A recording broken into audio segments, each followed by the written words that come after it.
마가복음 11장 1절부터 10절까지입니다. 제가 1절 읽습니다. 그들이 예루살렘에 가까이 와서 감람산 벳바게와 베다니에 이르렀을 때에 예수께서 제자 중 둘을 보내시며 이르시되 너희는 맞은편 마을로 가라. 그리로 들어가면 곧 아직 아무도 타보지 않은 나귀 새끼가 매여 있는 것을 보리니 풀어 끌고 오라. 만일 누가 너희에게 왜 이렇게 하느냐 묻거든 주가 쓰시겠다 하라. 그리하면 즉시 이리로 보내리라 하시니 제자들이 가서 본즉 나귀 새끼가 문 앞 거리에 매여 있는지라 그것을 푸니 거기 서 있는 사람 중 어떤 이들이 이르되 나귀 새끼를 풀어 무엇 하려느냐 하매 제자들이 예수께서 이르신 대로 말한대 이에 허락하는지라.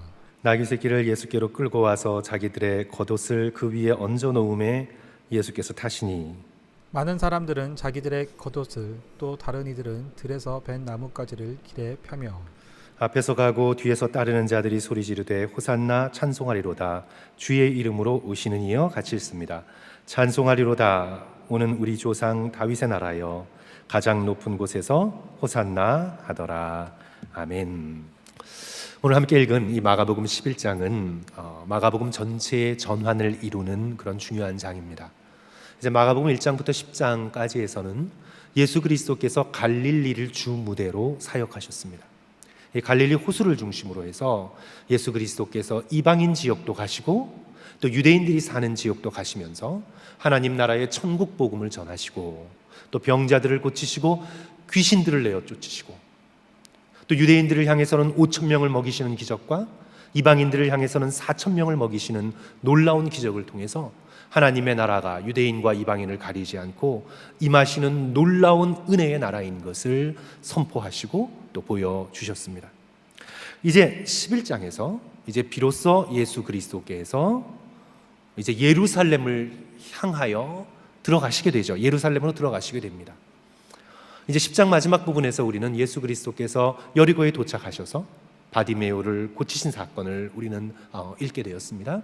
이제 11장을 통해서 오늘 읽은 1절부터 10절 말씀을 통해서 예수 그리스도께서 예루살렘으로 막 들어가시기 전에 이제 준비하시는 과정이죠. 그 준비가 어떤 과정입니까?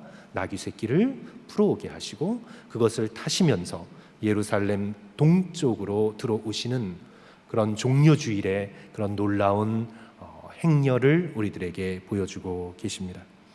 우리 1절과 2절 오늘 말씀의 배경이 되는데요. 우리 한번 다시 보겠습니다.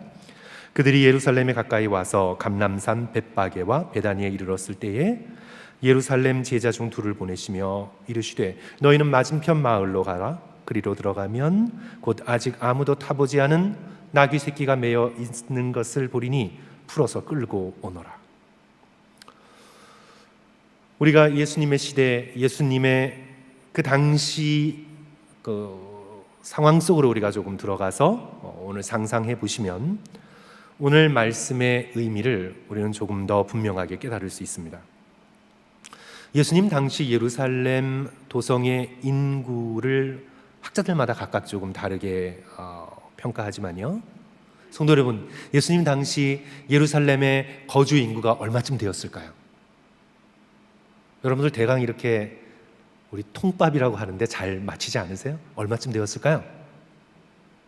5만 정도로 보고 있습니다. 5만 정도로 보고 있어요. 예수님 당시 성곽의 크기에다가 한 가족당 한 6명에서 7명 정도 살았을 것이라 추정하여 이 성곽 주변의 인구들까지 잡아서 최대 한 5만 정도로 보고 있습니다.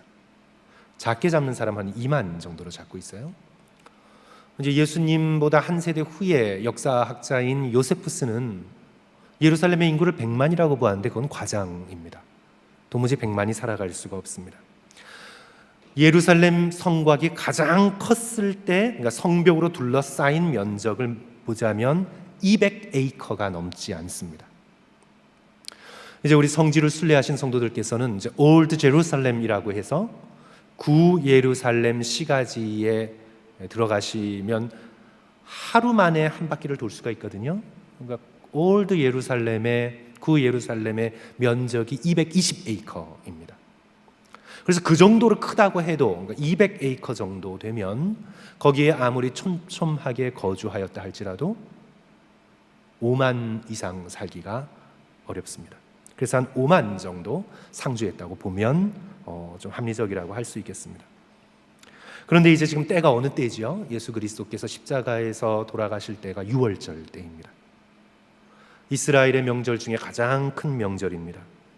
그래서 이스라엘 사람들뿐만 아니라 흩어져 있는 유대인들, 소위 디아스포라, 그리고 여러 경건한 이방인들까지 유월절이면 예루살렘에 모이기 시작합니다. 그래서 적어도 상주하는 인구의 4배 정도 모였을 것이라고 추정을 합니다. 그러니까 그 좁은 200에이커 정도밖에 되지 않는 거기에 어느 정도 사람이 모인 거예요? 20만의 사람이 몰려들기 시작하는 것입니다.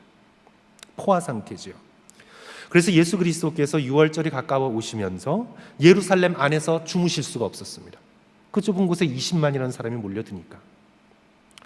그래서 이제 예루살렘 바로 동북쪽에 있는 작은 도시인 베다니를 오가시면서, 그리고 예수 그리스도께서 돌아가시기 전에는 겟세마네 동산에서 주무실 정도로 거기에 사람들이 20만이라는 사람들이 마구 모여들게 되었던 것이죠.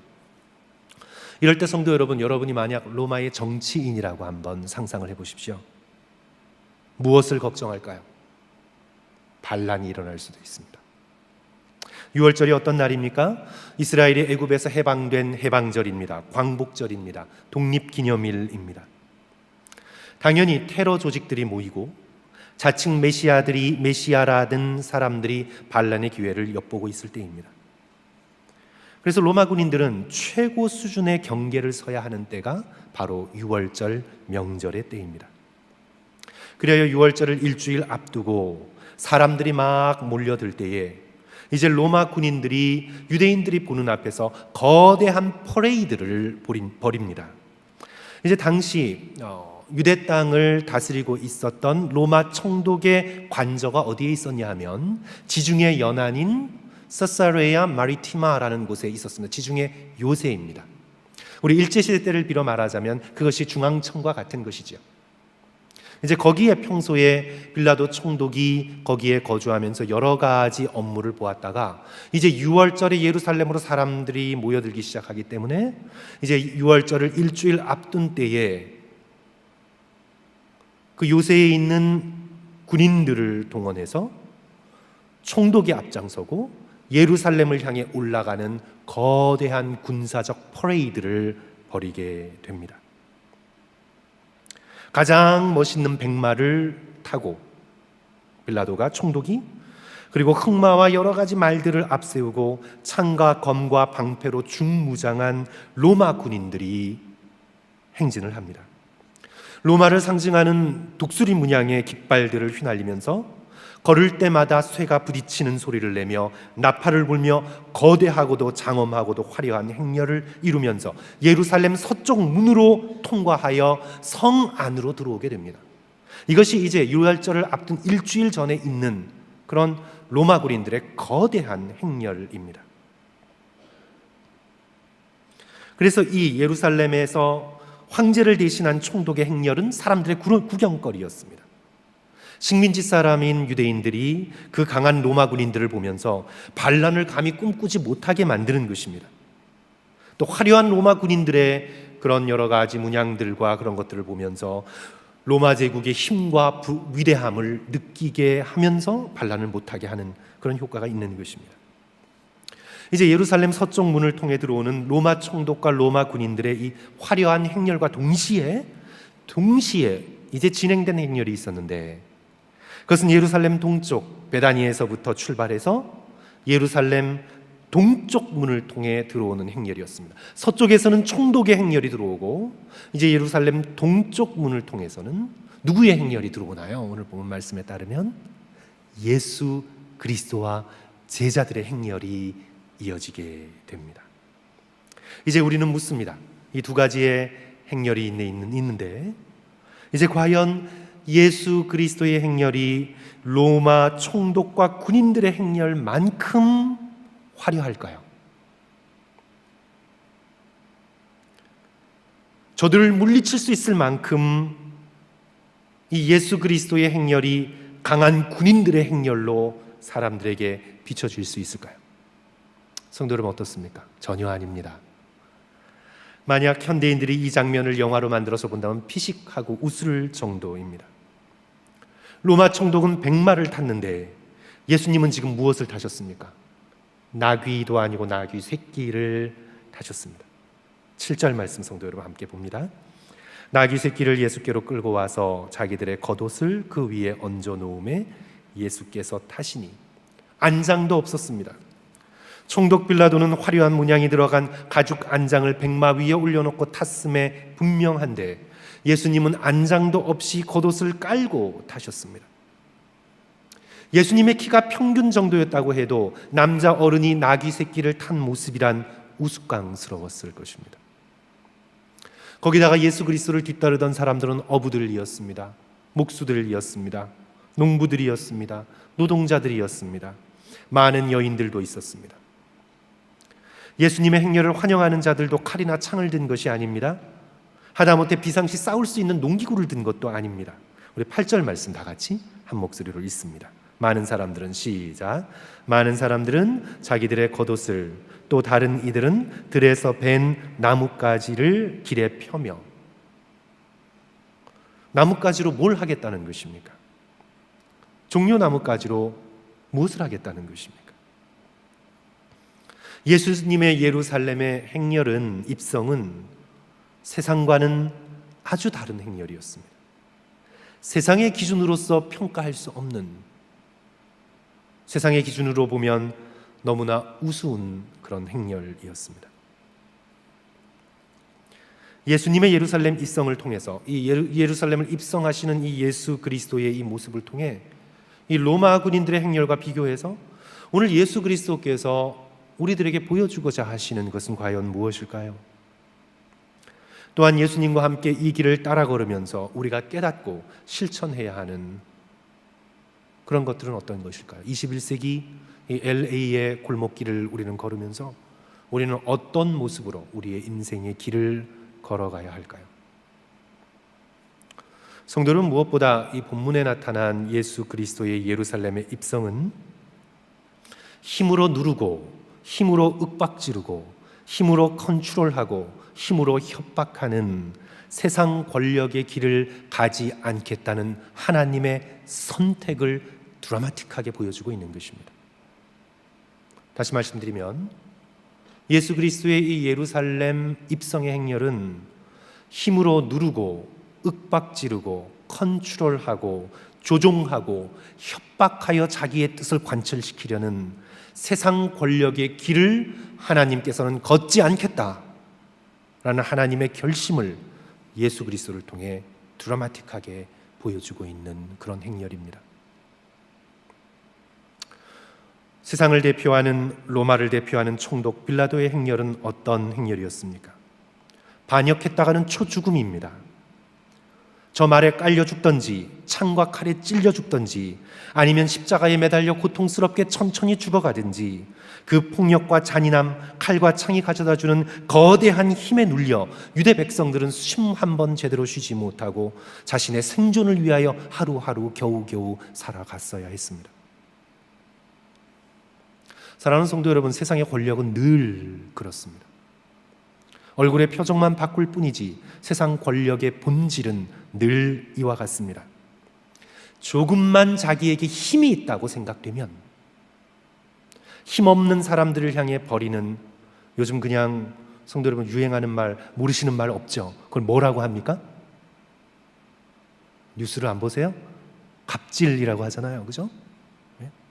요즘 세상 권력은 성도 여러분 그렇습니다. 그렇게 힘으로 누르고 짓밟고 조종하고 이득을 챙기는 것입니다. 얼마 전 한국 국적항공사의 경영자들이 사회에 물의를 일으켰죠. 마음에 안 든다고 물건을 그냥 집어던지고 사람 앞에 욕하고 뺨을 때리고 구둣발로 차고, 그래도 다 감내하는 것입니다. 그렇게 맞고 뒤로 나가 넘어져도 그냥 다시 일어나 다 감내하는 것입니다. 먹여 살려야 할 가족이 있으니 성질대로 사포 던지고 나갈 수도 없고 그냥 세상의 질서가 그런 줄 알고 그냥 감내하는 것입니다. 이렇게 일이 커지기 전에, 이렇게 들통나기 전에 그냥 그냥 살아야 하니까 감내하는 것입니다. 세상의 힘의 원리가 그런 것입니다. 미국에 파견 나온 대학교 후배를 제가 한번 만난 적이 있습니다. 이 후배가 고백하는 것이 아침마다 이메일 열기가 겁난대요. 그냥 겁나는 정도가 아니라 진정제를 먹든지 우황청심환을 먹든지 하고 열어야 할 정도로 이메일을 여는 게 겁난다는 거예요. 상사가 하나 있는데, 한국에 있는데 이제 파견이니까 직접 상사가 판매 실적이 저조하다고 메일로 온갖 욕설을 다하며 협박을 하는 거예요. 매일 아침. 너 그렇게 하면 여기 서울 들어와, 너 책상 치워져 있을 거다. 너 다음 달에도 이런 식으로 밖에 못하면 인사과에 연락해서 너 퇴사시키도록 하겠다. 온갖 욕설을 쓰면서 매일매일 협박을 하는 거예요. 그런데 상황을 들어보니까 자기가 못하는 것이 아니라 상황이 그렇게 시장의 상황이 그렇게 될 수밖에 없습니다. 영업해야 하는 제품이, 그 제품 자체가 이미 내리막길이에요. 대세가 혼자 열심히 한다고 될 수 있는 상황이 아닙니다. 말을 들을 생각도 없고 그렇게 협박해서 힘으로 누르고 자신의 책임이 아니고 이 사람 책임인 것처럼 책임 전가하고 그냥 빨리 회사 나와서 미국에서 노동하고 싶다고 하는데, 성도 여러분, 미국에서 노동하는 것이 쉽습니까? 그렇지 않죠. 이 세상은 힘으로 내리누르고 짓누르는 그런 힘이 지배하는 세상입니다. 사랑하는 성도 여러분, 교회라고 많이 다를까요? 교회는 달라야 합니다. 교회는 달라야 합니다. 그런데 교회라고 많이 다르습니까? 제가 신학대학원 동기 목사님을 만났는데요, 제가 자꾸 이런 얘기하면 안 되는데, 사실 제가 자꾸 이런 얘기 드리면 안 되는데, 대형교회 후임으로 들어갔습니다. 대형교회 후임으로. 근데 그 교회를 창립한 원로 목사님이 짱짱하게 계세요. 대학원 동기들과 만나 어려움을 토로하는데, 교회 본당에 배너 휘장 있잖아요. 지금 우리처럼 휘장 있잖아요.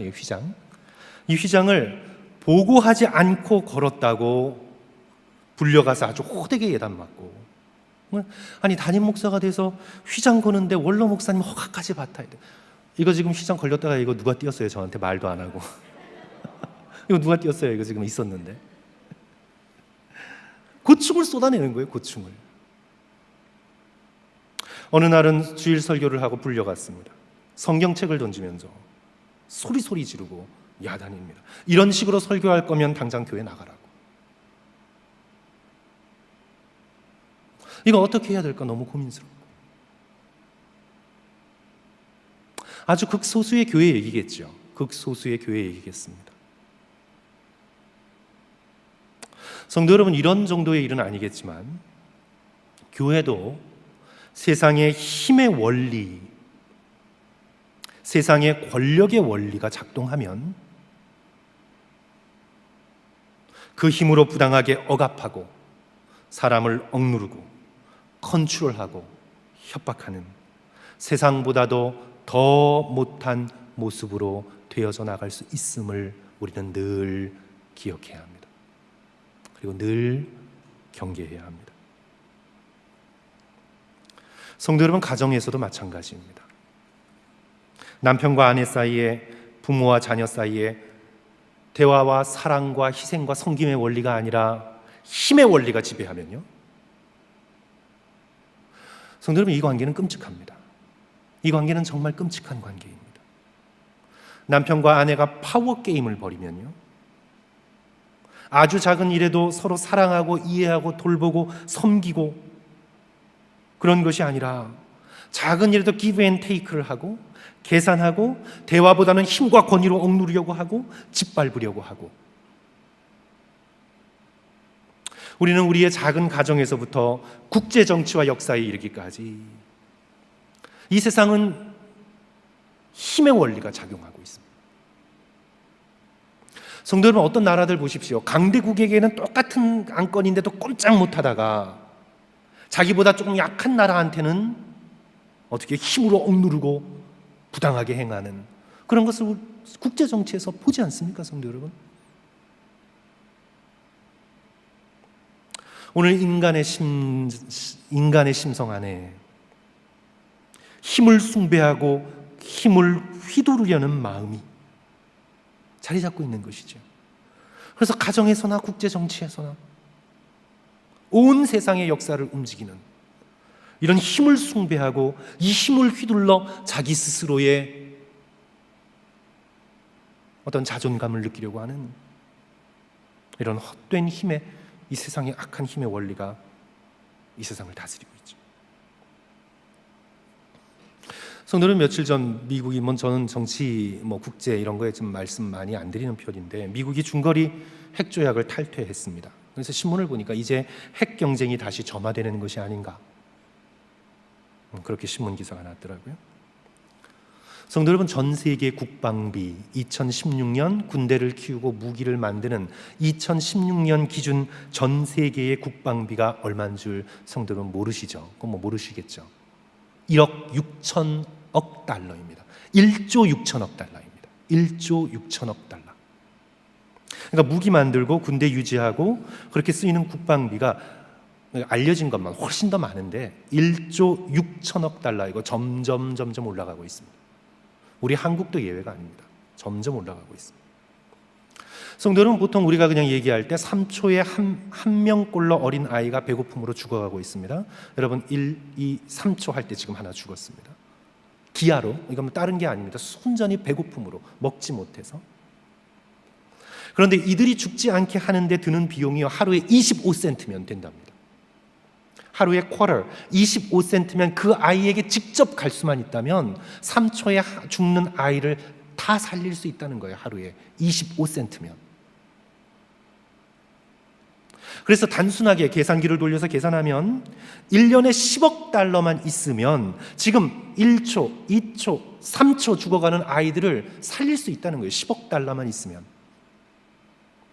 그런데 아이들에게 직접 전달하는데 부대 비용이 많이 들겠죠.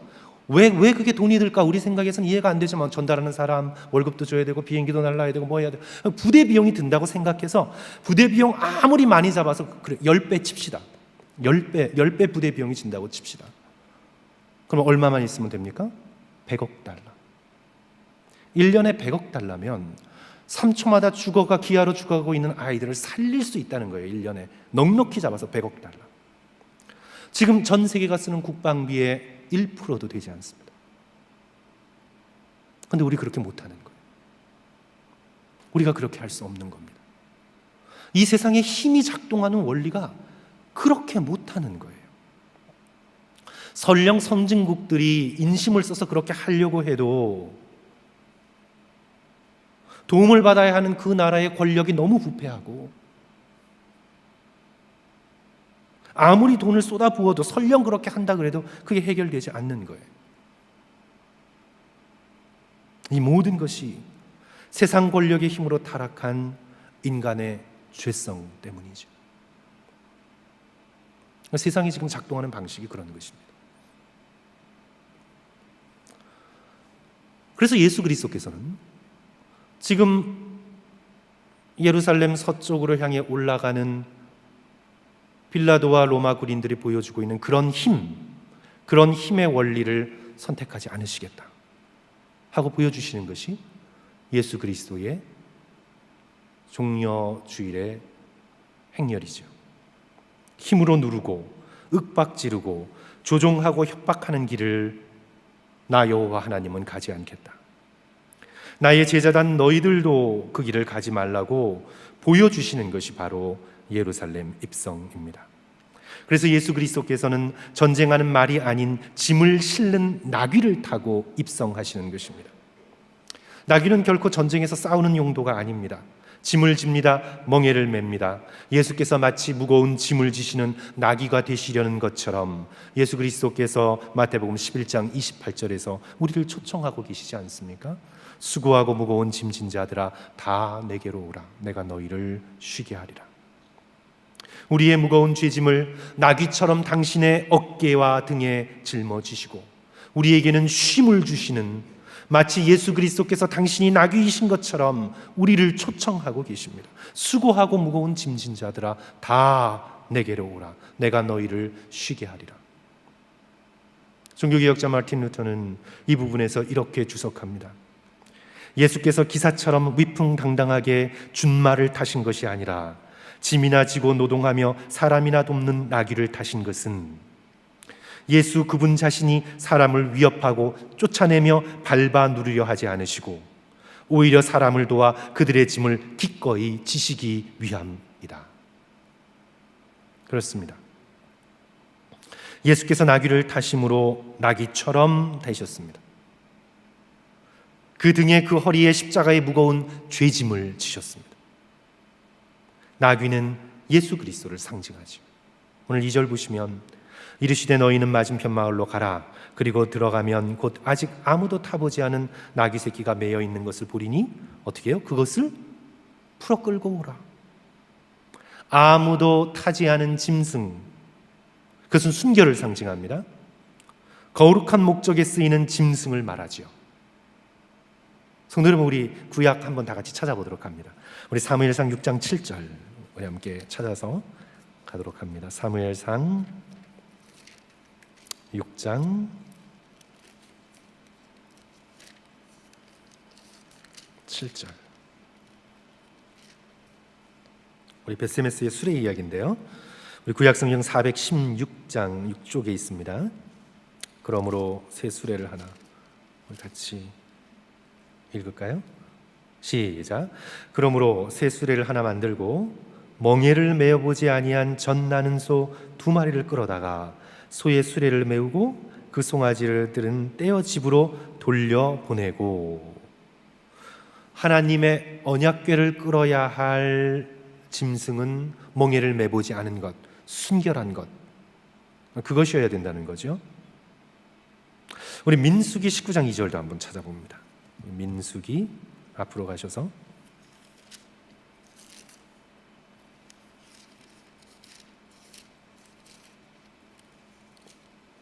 민수기 19장 2절 구약성경 227쪽입니다.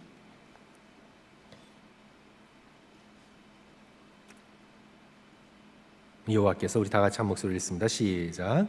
여호와께서 명령하시는 법의 윤례를 이제 이르노니 이스라엘 자손에게 일러서 온전하여 흠이 없고 아직 멍에 매지 아니한 붉은 암송아지를 내게로 끌어오게 하고. 멍에를 매지 않은 붉은 암송아지를 끌어와서 어떻게 합니까?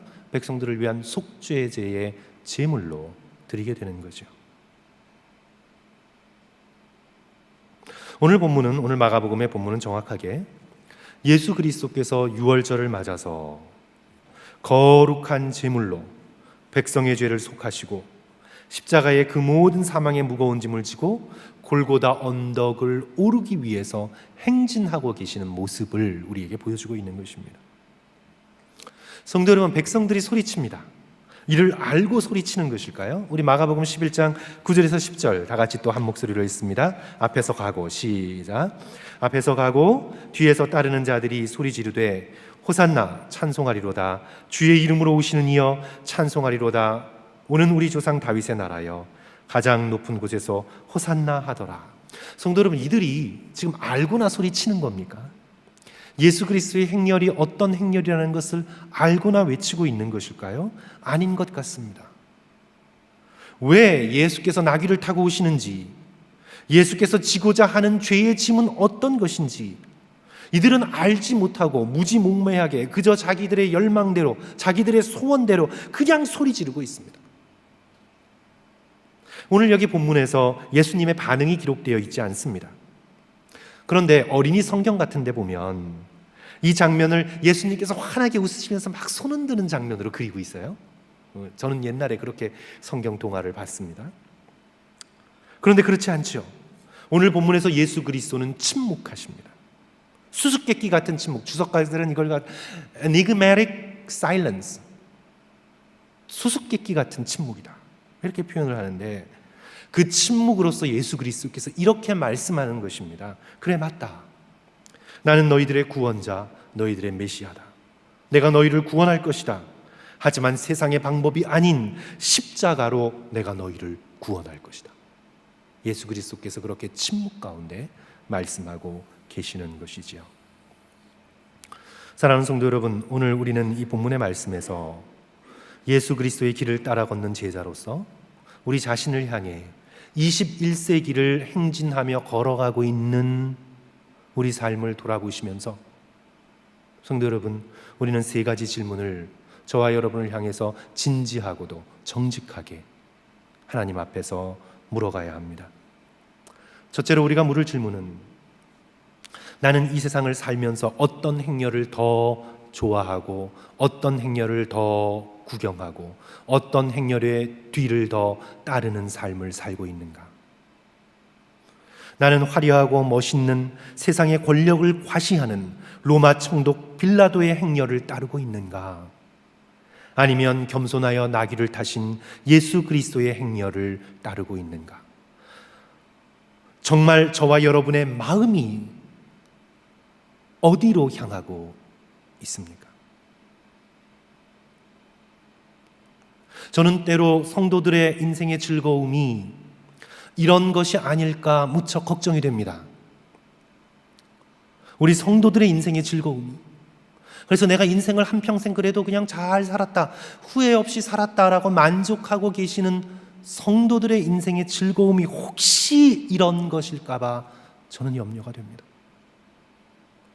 학군 좋은 동네에 큰 집을 사서 자녀를 명문대에 보내고 좋은 차를 타고 다니며 노년에 여유 있게 여행하며 건강하게 사는 것이 성도들의 즐거움이라면, 그것이 정말 여러분들의 인생의 즐거움이라면, 그것이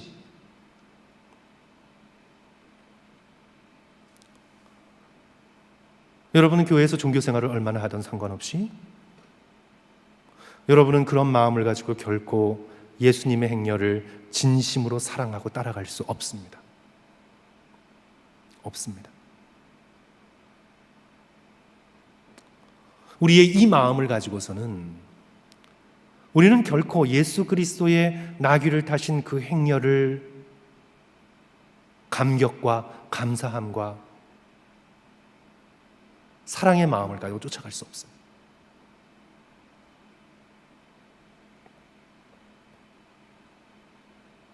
반면에 나의 즐거움이란, 성도들의 즐거움이란, 이 자리에 앉아 계신 성도 한 사람 한 사람의 마음속 깊숙하게 심겨진 즐거움이란, 예수님의 고난에 동참하며 예수께서 바라시던 하나님의 나라를 위해 내 몫의 짐을 기꺼이 나누어지며 이웃의 아픔과 이웃의 상처를 나누어지기 위해 노력하며 기도로 섬김으로 힘써 일하며 십자가에 달리신 예수님을 온 마음으로 사랑하며 검소하게 살며 기도와 섬김으로써 힘써 일하며 십자가에 달리신 예수 그리스도를 본받아 자기를 부인하고 겸손하게 살기로 매일매일 결단하며 한 걸음 한 걸음 나아간다면, 저와 여러분이 그렇게 나아간다면 여러분은 진심으로 오늘 나귀를 타시는 예수 그리스도의 모습에서 이 세상에선 감히 볼 수 없는 하나님의 놀라운 영광을 보게 될 것입니다. 빌라도와 저 인간적인 싼 것들로 번뜩거리는 그런 행위 말고, 그런 행렬 말고, 겸손하여 나귀를 타신 예수 그리스도의 모습 가운데에서 너무나 놀랍고도 신비한 하나님의 어미로운 영광을 여러분은 볼 수 있을 것입니다. 여러분이 정말 예수 그리스도를 사랑하고 십자가를 통해 구원받은 백성으로 은혜롭게 오늘의 삶을 살기를 원한다면 예수 그리스도의 그 모습에서 한없는 하나님의 영광스러운 권위와 지극하신 거룩함을 보고 나도 예수 그리스도처럼 겸손히 나귀를 타며 그리스도의 뒤를 쫓아가고자 하는 불타는 열망을 여러분 마음속에 가지게 될 것입니다. 그리고 그 마음에 따라 여러분의 영혼이 결정될 것입니다. 그래서 사랑하는 성도 여러분, 오늘 이 말씀을 통해서 정말 나는 이 세상을 살아가면서 이 LA의 뒷골목을 걸어다니며 살아가면서 나는 어떤 행렬을 더 좋아하고 있는가? 나는 빌라도와 로마 군인들의 행렬을 뒤쫓아가는 사람인가? 아니면 예수 그리스도의 나귀를 타신 겸손하신 그 걸음을 뒤쫓아가는 주님의 제자인가? 우리가 함께 돌아보며 질문하며 주님 앞에 꿇어 엎드리는 저와 여러분 되시기를 주님의 이름으로 간절히 축원합니다. 오늘 둘째로 또한 우리가 적용하면서 물어야 할 질문은, 성도 여러분, 우리를 짐승이라고 한번 생각을 해봅시다. 나는 총독을 태우는 총독의 말인가, 아니면 예수님의 나귀인가? 여러분, 그렇게 한번 질문해 보십시오.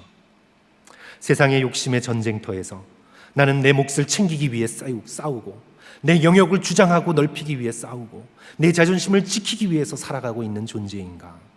아니면 나귀처럼 묵묵히 사람들의 연약함을 짊어지고 그들을 위해 기도하고 섬기며 예수님과 함께 예루살렘을 향하여 나아가고 있는 나귀인가?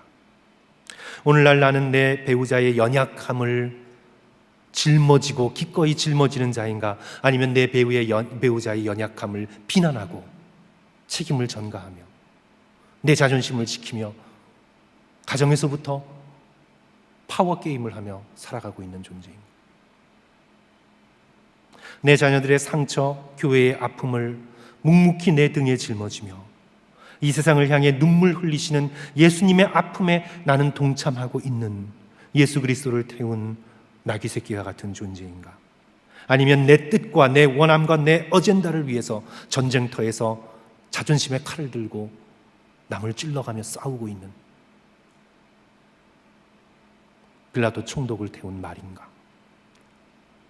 오늘 우리 자신을 또한 돌아볼 수 있는 그런 저와 여러분이 되었으면 좋겠습니다. 우리 마지막으로 물을 질문은요, 이제 나귀 주인의 입장에서, 오늘 말씀의 제목이 주께서 쓰시겠다라는 것 아닙니까? 오늘 나귀 주인의 입장에서 주께서 쓰시겠다 할 때에 나는 기꺼이 나의 것을 주께서 쓰시도록 내어드릴 수 있고 내어드려 왔는가? 주께서 나의 물질을 쓰시겠다고 할 때, 주께서 나의 시간을 쓰시겠다고 할 때, 주께서 나의 인생을 쓰시겠다고 할 때 나는 어떻게 반응하겠으며 반응해 왔는가? 마더 테레사가 늘 사람들에게, 늘 인도에 가난한 사람들을 섬기러 온 사람들에게 습관처럼, 입에 붙은 습관처럼 한 말이 있죠. Do something beautiful for Jesus.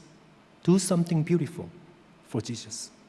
사람 바라보고 일하지 말고, 너 보람 바라보고도 일하지 말고, 너 레주메에 마더 테레사와 함께 일했다 이렇게 해가지고 어디 들어가려고 그렇게 일하지 말고, Do something beautiful only for Jesus.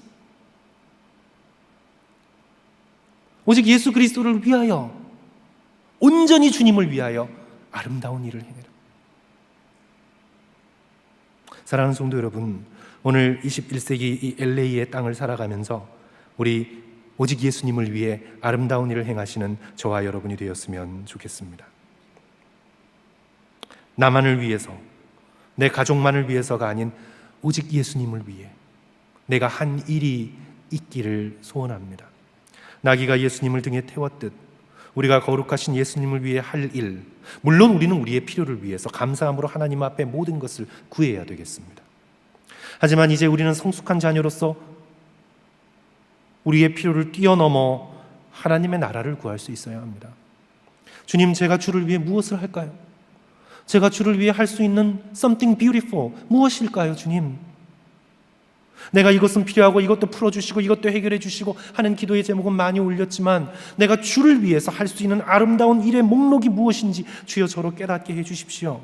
내가 예수를 위해, 하나님의 나라를 위해, 주의 피값으로 사신 교회를 위해 제가 할 수 있는 일은 무엇일까요? 성도 여러분, 이렇게 우리가 기도할 수 있겠습니까? 사람들은 위기에 닥치면 금식 기도합니다. 사람들은 평소에 기도 안 하다가 뭔가 내 힘으로 풀 수 없는 일들이 닥치면 그때야 새벽 기도도 하고 새벽을 깨우고 금식 기도도 합니다. 하지만 사랑하는 성도 여러분, 저와 여러분의 인생에 단 한 번이라도 눈물을 흘리며 금식해가며 간구해 보셨습니까? 내가 예수님을 위해 무엇을 해야 할까요, 주님? 왜 저는 이렇게 안개에 쌓인 것처럼 희미하게 신앙생활을 하고 있을까요? 주님, 제 인생이 이제 얼마 남지 않았는데 제가 하나님의 나라를 위해 무엇을 하며 인생을 보낼 수 있을까요? 정말 금식하며, 정말 새벽을 깨우며 주의 나라를 위해 Do something beautiful for Jesus. 주의 나라와 주님을 위해, 예수님을 위해 아름다운 것이 무엇이 있을까를 고민하며 주님 앞에 꿇어 엎드리며 눈물 흘리며 새벽 기도로 간구해 보신 적이 있으십니까? 사랑하는 성도 여러분,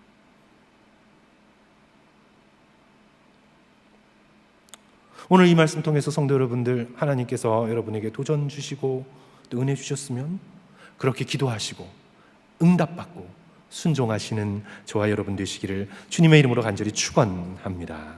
사랑하는 성도 여러분, 오늘 이 본문 가운데서요, 예수님께서는 비록 겸손하여 나귀를 타셨지만 우리 예수님은 그저 힘없는 세상 권력의 희생자가 아니십니다. 우리 주님은 그저 위클링, 그저 그냥 약하기만 한 지금 그런 모습이 결코 아니십니다. 오늘 이 본문의 말씀에도 보시면 마가복음 전체도 그렇죠. 이 본문의 말씀에도 지금 마가복음의 전체는 무엇입니까? 고통당하는 예수시잖아요.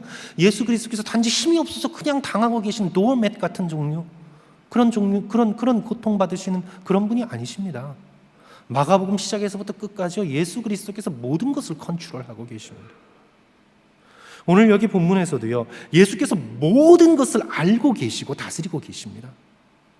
제자 2명을 보내시며 어디 가면 나귀 새끼가 있는지, 그것이 어디에 매여 있는지, 한 번도 사람이 타지 않은 나귀 새끼가 있을 것이고 주인이 물을 것이고 그렇게 물으면 이렇게 대답하라고 일이 일어나기 전에 예수 그리스도께서는 정확히 모든 일을 다 알고 계십니다. 4절 보십시오. 제자들이 가서 본즉 나귀 새끼가 문 앞 거리에 매여 있는지라. 말씀대로 되는 것입니다. 주의 말씀의 능력은 위대하여서 말씀하시면 그대로 됩니다. 우리 주님은 연약한 분이 아니십니다. 예수 그리스도께서 모든 것을 다스리고 계십니다. 세상의 권력으로 윽박지르고 억압하고 짓누르며 다스리는 것이 아니라 예수 그리스도께서는 십자가의 한없는 사랑으로 무궁하신 지혜로 상한 갈대 하나 꺾지 않으시는 깊은 긍휼의 마음으로 이 세상을, 저와 여러분의 모든 것을 다스리고 계십니다. 주님께서는 약해 보이시지만 가장 강하신 분이고 가장 강한 분이시지만 한없이 약한 모습으로 오늘 저와 이 세상과 이 역사 한가운데 서 계신 것입니다. 사랑하는 성도 여러분, 이 예수 그리스도, 이 나귀를 타신 예수 그리스도의 모습이 너무나 아름답지 않으십니까? 이 속에 배어있는 세상에 흉내낼 수 없는 이 놀라운 신비스러운 광채를 성도 여러분 느낄 수 있지 않으십니까? 아직도 성도 여러분 그저 백마를 타고 인간적인 값싼 휘장이나 휘날리는 빌라도의 모습이 부러우십니까?